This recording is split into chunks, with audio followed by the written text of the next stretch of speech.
Assalomu alaykum hurmatli manfaatli intervyu profil kuzatuvchilari. Bugungi suhbatdoshimiz Abdulboriy Marg'iloniy. Pastkash odamlardan aslo mardlik va insoniylikni umid qilmang. Xush kelibsiz. Va alaykum assalom, xushvaqt bo'ling, salomat bo'ling. Xo'p, sizningcha dindorlik nimadan boshlanadi? Kiyimdanmi, qalbdanmi yoki axloqdanmi? Unvonul bayon kitobida aytadilarki, muomala libosini kir qilgan odam muqarrab bandalarga yaqinlasha olmaydi deydi. Ya'ni bu yerda muomala libosga o'xshatilyapti. O'zi libos tanaga nisbatan ikkilamchi narsa hisoblanadi. Ya'ni ikkinchi darajali ish. Tanani o'namasdan turib libosni o'nab olmaydi odam. Lekin mana shu libos ko'p joyda ishingiz bitib ketishiga xizmat qiladi, ya'ni muomala. Ya'ni musulmon odam tili bilan ham, harakati bilan ham boshqaga ozor bermaydi. Muomalangiz bilan ko'p joylarda masalani hal qilib olasiz. O'shaning uchun dindorlik deganda birinchi navbatda menda odob tushuniladi. Ya'ni muomala odob, odamlar bilan gaplashishlik odob. Endi bu dindorlikka juda ko'p narsa kirib ketadi. Hozir mana suhbat davomida ham aytdik, avvalida ham. Ya'ni sizni yurishingiz, turishingiz, gapirishingiz, kiyinishingiz bir dindorlikning eng yuksakligini ko'rsatishdan avval o'zingizga savol bering. Men va oilam bunga tayyormi? Ya'ni opa-singlim shunga mosmi? Amalim shunga mosmi? Qilayotgan ishim mosmi? Gapim mosmi? Ayolim mosmi? Ayolim mosmi? Yonimda atrof mosmi shunga? Ya'ni ularni qiynab qo'ymaymanmi? Ularga ham bo'ladi-da, baribir qiyinchilik bo'ladi. Ko'chada yurganda, o'zim bunaqa yuradi, onasi bunaqa yuribdi. O'zim bunaqa yuradi, onasi bunaqa yuribdi, opasi bunaqa yuribdi. Qilayotgan ishi bunday. Shuning uchun odam ko'rinishini chiroyli qilib olishdan oldin o'sha oilasini, o'zini, bir ichki olamini ham o'shanga mos qilib olsa yaxshi bo'ladi. Bo'lmasa o'zini ham qiynab qo'yadi. Oilasini ham qiynab qo'yadi. Keyin bizda shu ayrim narsalar rahmatli Rustamjon hoji nima aytadilarki, shoh qolib bargiga chiqib oladi odamlar bir-biri. Ya'ni shohga chiqqan birinchi, keyin bargiga chiqdi. Ya'ni bu shohda sani ko'tararsa odam, keyin bargiga muallaq turib olsin bo'ladi. Bu bilan biz shunga o'xshab kiyinib yurib, shunga o'xshab muomala qilayotganlarga hech ham gapimiz yo'q. Qoida shunaqa bo'lsin. Ya'ni yo amalimiz bilan gapimiz, yurishimiz to'g'ri kelmaydigan bo'lsa, bu yerda soxtalik yo'q bo'ladi. Odamlarni aldash oson. O'zingizni aldashingiz qiyin. Odamlarni yig'ib olib, ularni ishontira olasiz. Juda zo'r ishontira olasiz. Falon ishlarni qilib tashladim, piston ishlarni qilib tashladim deysiz, yolg'iz qolganingizda, men yolg'on gapirasan, ish qilganing yo'q-ku deydi. Ya'ni odamlardan oladigan obro'ydan ko'ra, odam o'zini aldab obro'yini to'kishi bu ruhan halokatga bo'ladi. Bu meni bir fikrim.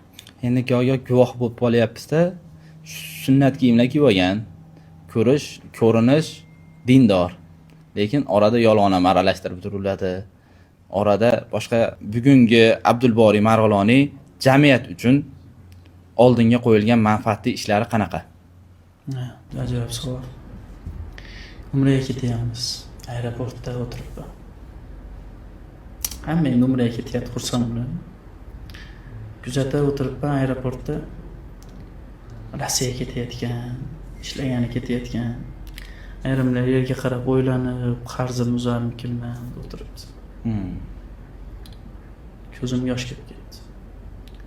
Meni millatim, meni hamyurtlarim. Men ziyoratga ketyapman. Ammo kimlardir qarzini uzaman. Bir narsa qilarmikinman deb so'g'ik joylarga ishlagan ketdi. Ka'bani sohibi Halildir. Ko'ngilni sohibi Jalildir deydi. Ya'ni ko'nglini ziyorat qiladigan odamlarimiz qolib, baytni ziyorat qilgani ketayotganim ba'zida o'zimni juda qattiq tanbehga olib keladi. Ya'ni inson ham shaharlarini, ham yurtlarini dardi bilan yashash kerak. Men doim ertaman tursam, o'quv markazida ishlasam ham, umra tadbirlarida, kitobxonlik ishlarida yursam ham, qanaqa qilib bu xalqimga xizmat qila olaman? Ta'limida xizmat qila olamanmi? Og'irini yengil qilishga xizmat qila olamanmi? O'zim men musofir bo'lganman. 2 yildan oshib musofirlik nonini tatganman. o'zim bilan birga olib borgan odam o'zimni sotib olganman. Birovlarning qo'liga tushib, qiynalib, boshqa bo'lib, qaytib kelaman desam, bilet olib, biletga pul to'lab, o'zimiz tanigan odamlar bilet olib bermay aldab qo'yib, ko'p adolatsizliklar o'tib, musofirlikda juda qiyin holatlarni boshimdan o'tkazganman. Bu voqealar Rossiya davlatida bo'lgan, shunaqami? Rossiyada bo'lgan. Juda qiyin, o'zimni tutolmaydigan, qaytib kelaylik desa aeroportlar bekib qolgan, iloji yo'q. Ish yo'q, koridorlarda qolib ketib, pul bermay kvartiralardan haydab yuborib. Ham dinimiz, ham o'zimizni oldimizga qo'ygan qadriyatlarimiz sinalgan o'sha yerda. O'shaning uchun musofir bo'lib, men doim birinchi xayolimga keladigani shu chet ellarda oilamni boqaman, ishlarman, pul topaman, qarzini uzarman, men ham Baytullohni ziyorat qilarman degan odamlarni, ularni bu yoqqa olib kelib, chetlarda ham sharoit bo'lsa, o'shalarni o'zi mana shu yerga kelib bizga xizmat qilsin degan niyatni har kuni kechasi o'zimga. Yaxshi rafiqa siz uchun qanday bo'lishi kerak? Yaxshi rafiqa. Yaxshi rafiqa avvalo yaxshi bo'lish uchun unga yaxshi turmush o'rtoq kerak. Bunga 3 ta qoida o'zimga. Birinchisi ishonch, sadoqat. Yaxshi rafiqa bo'lish uchun yaxshi turmush o'rtoq bo'lish kerak. Bitta ishonch birinchi o'rinda turadi. Ya'ni ayrim ayollar bor, erini oyoqqa turishi uchun yiqilgan bo'lsa oyoqqa turib yaxshi bo'lib ketishi uchun borini beradi. Aka-ukalaridan ham yordam olib beradi, o'zini tillo taqinchoqlarigacha beradi. Ammo o'sha 70% erkaklar bu ishonchni oqlamaydi. Soxta or-nomus faqat maishatga berilib ketadi. O'sha odam bo'lsin, erim oyoqqa turib olsin deb harakat qilgan ayolning oldida ishonch qolmaydi eriga nisbatan. Ikkinchisi erkaklar ayollariga beradigan ishonch. Misol yangi uylangan kuyovlar 1 oy, 1,5 oy ayolini uncha joyga jo'natmaydi, bilasizmi? O'zimiz qadriyatdan olib gapiryapmiz. Misol ota uyiga boraman desa ham o'zi mashinasida olib boradi, falon paytda olib kelaman deydi. To'ylarga ba'zida jo'natmaydi, tug'ilgan kunlarga jo'natmaydi. Nimaga desa, hali ishonch yaxshi shakllangani yo'q. To ishonchini oqlasa, unga nisbatan ishonch uyg'onadi.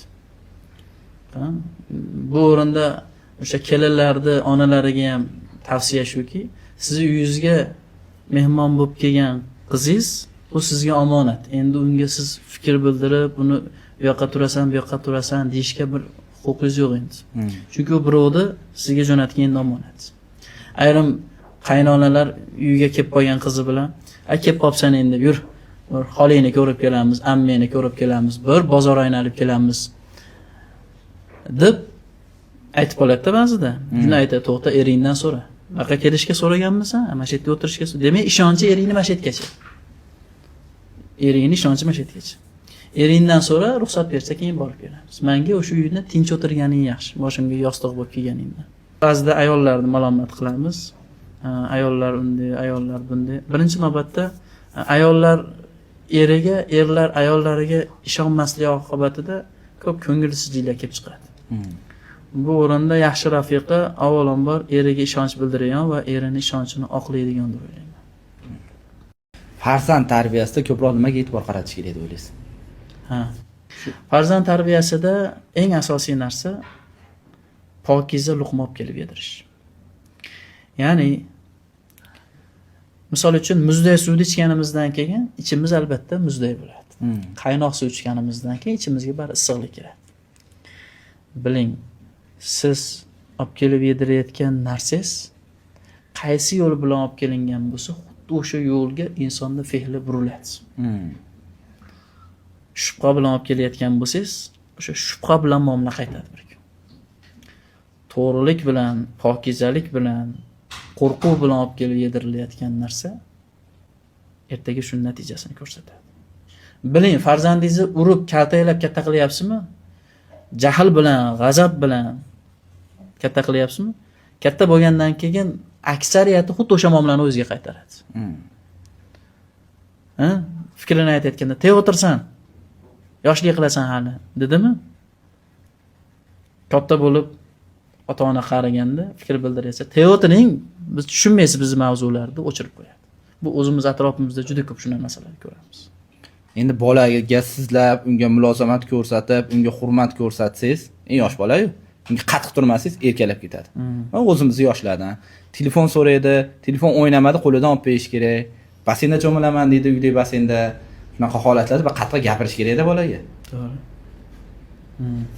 Nima deysiz endi? Yosh bola shunaqangi narsaki cho'qqa o'xshaydi. Qator o'sha bo'lsangiz qo'lingiz kuyadi. Qatorlar gapirib borsangiz, qatorroq tegib borsangiz, o'zini chiqib bir narsa qiladi. Yoki o'ziga qaratish uchun bir narsalarni qilib yuboradi. Ko'ryapmiz, o'ziga qarataman deb tinmay yig'lab o'tiradi ayrim bolachalar. Yig'lab o'tirganning hisobiga stress kelib chiqadi. Shuning uchun bolaga ayrim narsalarda savol kelganda to'g'ri xulosa berish kerak. Telefon so'rayaptimi? Hop. Bolam telefon beraman. Telefonni batamom ham dushman ma'nosida qaramaslik kerak. Bu telefonni foydali, samarali usul bilan ham foydalansa bo'ladi. Misol kitob o'qitmoqchimisiz? Oddiy kitobni ochib o'qimayaptimi? Hop, mayli. Bundagi o'sha kitob haqidagi bir ko'rsatuvlar qo'yib bering. To'lib yotibdi. Mayli, 10 minut ko'rasan, mayli 10 minut o'yin.